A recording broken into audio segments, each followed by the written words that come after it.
Again students, today we will start the new chapter of plus one physics. Plus one physics का हम नया chapter शुरू करने जा रहे हैं, that is motion along a straight line.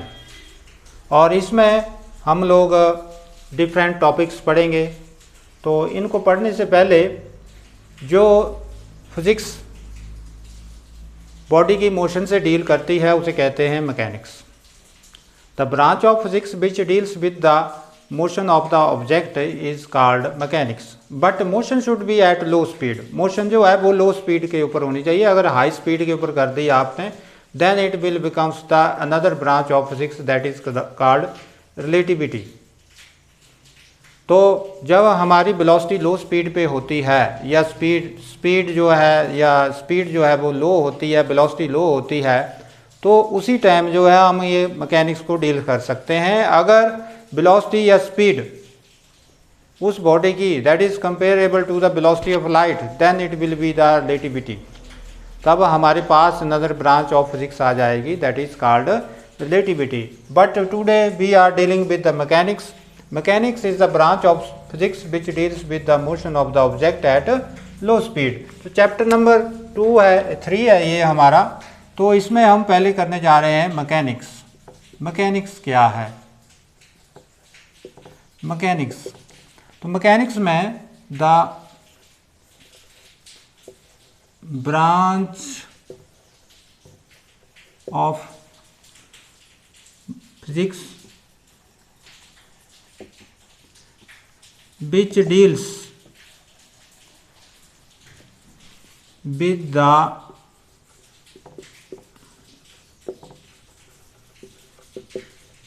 motion of the object at low speed, at low speed। अब ये आई मैकेनिक्स। अब मैकेनिक्स की टाइप्स देख लेते हैं। मैकेनिक्स की कितनी टाइप्स हैं? Types of mechanics. अब मैकेनिक्स की हमारे पास 3 टाइप्स हैं। First is statics, second is kinematics,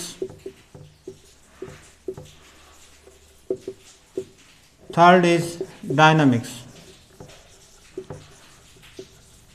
अब जो स्टैटिक्स कर रहे हैं, स्टैटिक्स में लिखेंगे it is branch of mechanics. Mechanics की ब्रांच है ये विच deals with the behaviour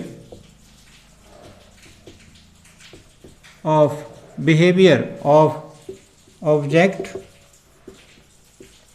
when it is at rest or under the effect of forces at equilibrium,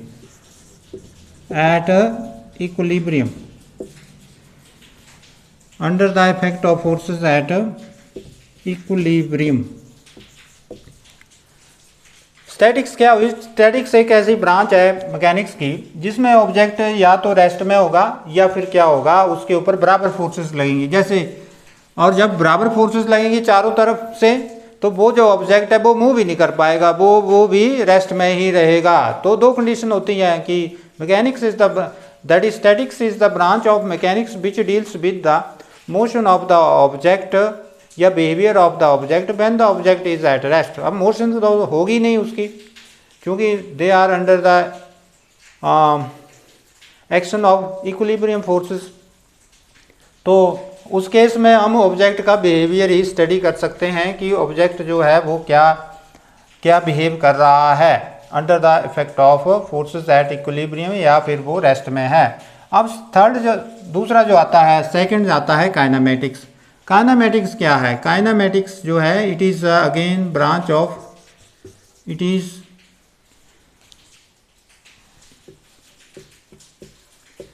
is the branch of mechanics which deals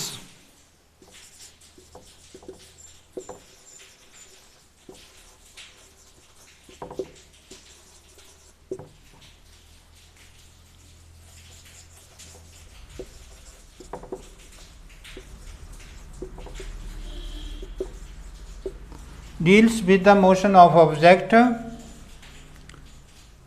without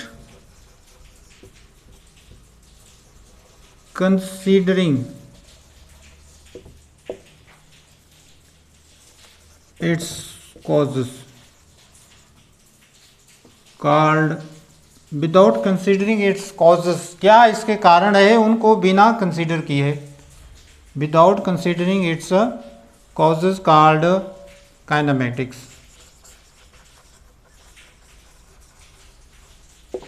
तो क्या कहेंगे, kinematics. Without considering it's causes called kinematics. उसके बाद आता है हमारा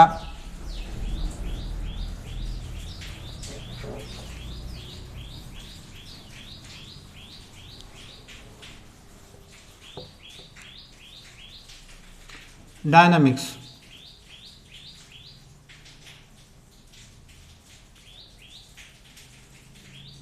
it is dynamics क्या है, it is the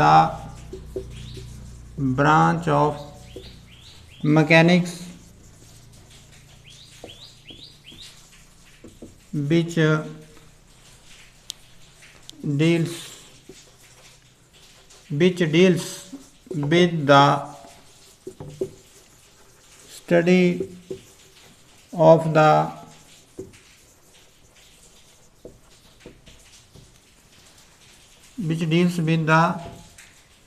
of the motion of object। अब वहां क्या था, विदाउट था ना, यहां क्या होगा, study with the deals with the study of the motion of object taking into account the causes that produces it, जो इसको पैदा करते हैं उनको हम लेंगे किस में, डायनामिक्स में। काइनेमेटिक्स में क्या है कि काइनेमेटिक्स में हम वो कॉजेज कंसीडर नहीं करेंगे जो इसको पैदा करते हैं, किसको पैदा करते हैं, मोशन को पैदा करते हैं। और डायनामिक्स में हम वो कॉजेज लेंगे जो मोशंस को पैदा करते हैं। तो इस ढंग से स्टैटिक्स क्या हुई, स्टैटिक्स हुई branch of the mechanics which deals with the study of the motion of the या behaviour of the object when it is at rest और under the action of the equilibrium forces. Kinematics क्या हुई, branch of the mechanics which deals with the study of the motion of the object without taking into account the causes that produces it, जो causes इसको पैदा करते हैं उनको बिना consider किए। और उसके बाद है हमारा dynamics. It is the branch of the mechanics, ये भी ब्रांच है किसकी, मैकेनिक्स की, दैट डील्स विद द, जो डील करती है किसके साथ, मोशन ऑफ द ऑब्जेक्ट। अब यहाँ और वहाँ क्या फ़र्क है, वहाँ मतलब काइनेमेटिक्स में यहाँ taking into account the causes that produces, जो काजेस इसको पैदा करते हैं उनको हम कंसीडर करेंगे। तो दैट इज़ डायनामिक्स, ये क्या है, डायनामिक्स है। अब नेक्स्ट हम आगे कुछ बेसिक्स चीज़ें पढ़ने जा रहे हैं इसमें। तो बेसिक चीज़ें पढ़ने से हम क्या करने से पहले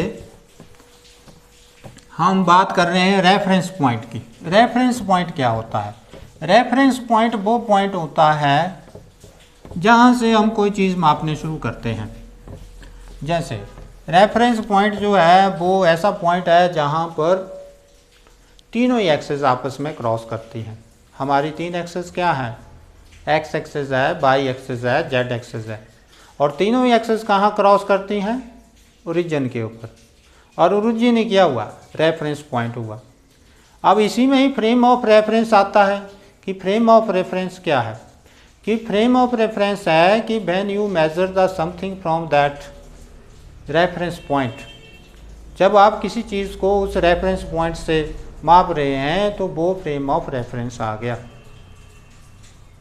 दो means the reference point is the point where the three axes crosses is origin called reference point. वो क्या है, ओरिजिन है और उसी को ही हम रेफरेंस पॉइंट कहते हैं। और फ्रेम ऑफ रेफरेंस क्या है, frame of reference may be defined as the measurements of any physical quantity from the reference point, कि किसी भी फिजिकल क्वांटिटी का मेजरमेंट है कहाँ से, रेफरेंस पॉइंट से। अब देखो हमारे पास थ्री एक्सिस हैं, ये एक्स एक्सिस है, ये वाई एक्सिस है और ये जेड एक्सिस है। तो ये जो ओरिजिन हुआ that is the reference point.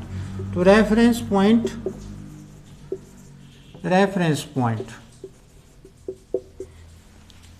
हाँ, reference point, the point of intersection of three axes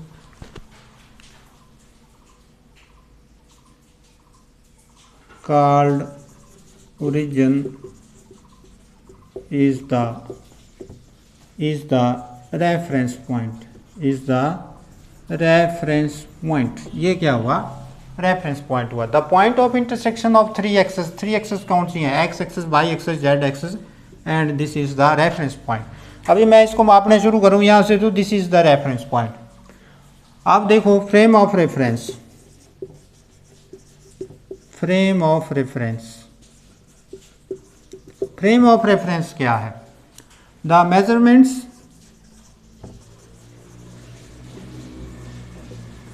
of any physical quantity with respect to reference point or fixed point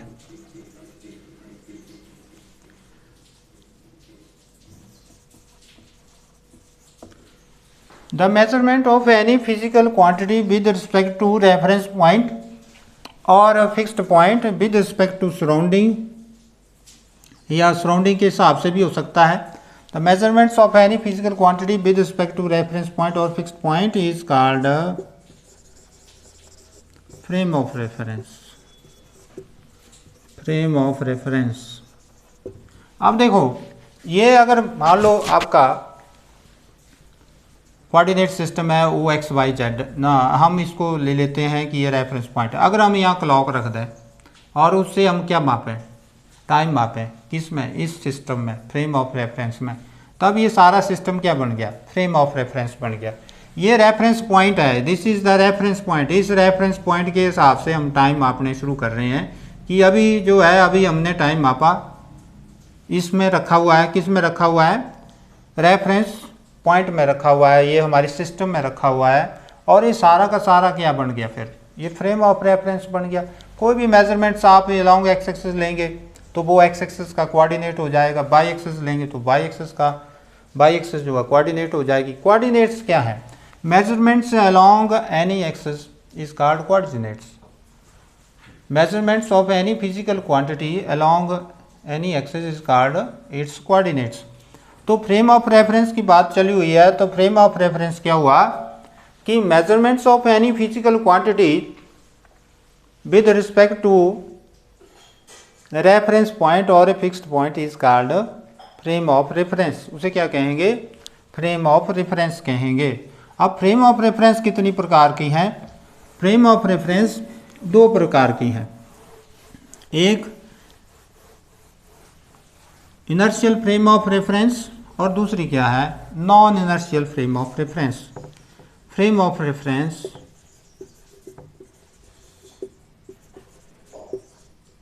are of two types, दो प्रकार की हैं frame of reference. First is inertial frame of reference, inertial frame of reference.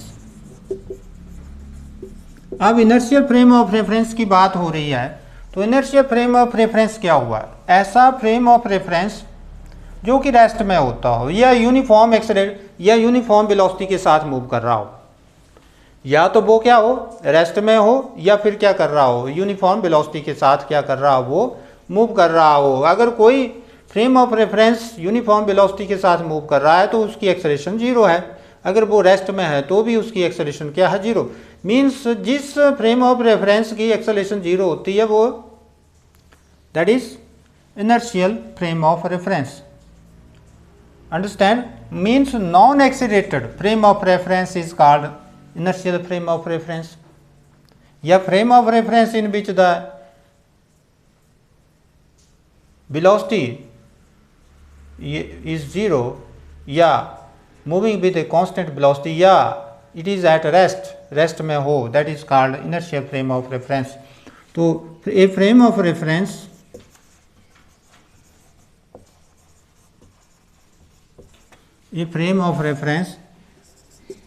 which is at rest, जो क्या हो, rest में हो, और moves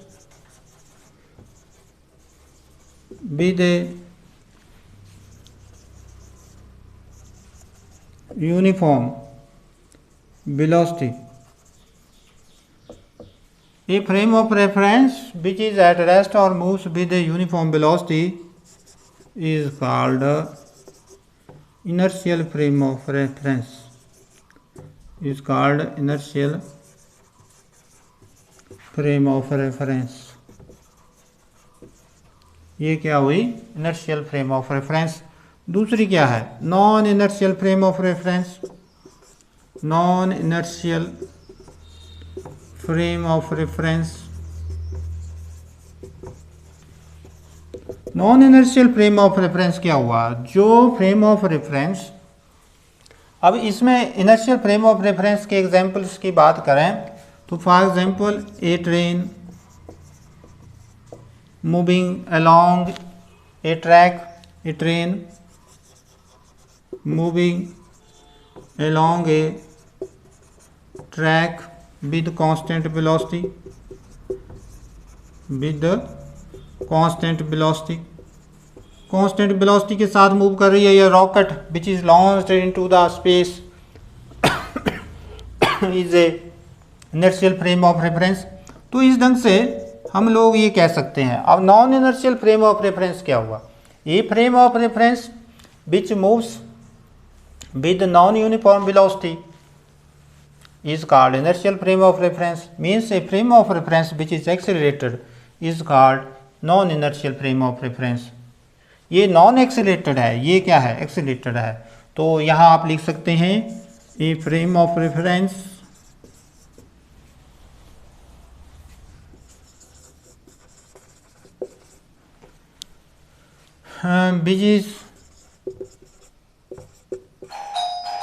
which is moving with non-uniform velocity, with non-uniform velocity or speed is called non-inertial frame of reference. उसे क्या कहेंगे, non inertial frame of reference. For example a bus is moving on हिल. एक बस जो है वो क्या कर रही है, हिल के ऊपर मूव कर रही है और वो ये रेगुलर पाथ फॉलो कर रही है. ए बस moves on A hill etcetera. बहुत सारे एग्जांपल हैं. अब अर्थ की बात की जाए कि अर्थ जो है non inertial frame of reference है कि इनर्शियल फ्रेम ऑफ रेफरेंस है. तो अर्थ की अगर बात की जाए तो अर्थ के ऊपर जो है वो मूवमेंट हो रहे हैं. जैसे ओशियन वाटर है, उसके कारण जो मूवमेंट हो रहा है. एयर है, एयर के कारण भी मूवमेंट हो रहा है. इसलिए अर्थ जो है स्पिनिंग कर जाती है. स्पिनिंग का मतलब इसकी वेलोसिटी चेंज हो जाती है, और जब वेलोसिटी चेंज हो जाती है तो ये क्या हो जाती है, एक्सेलरेटेड. और एक्सेलरेटेड जो है वो that is non inertial frame of reference है. तो इसलिए अर्थ जो है non inertial frame of reference है. परंतु अगर ये मूवमेंट हटा दी जाए अर्थ से ऊपर से, then it will be the inertial frame of reference. Understand? So this is today lectures about these some topics we will do next. Thanks. Have a nice day.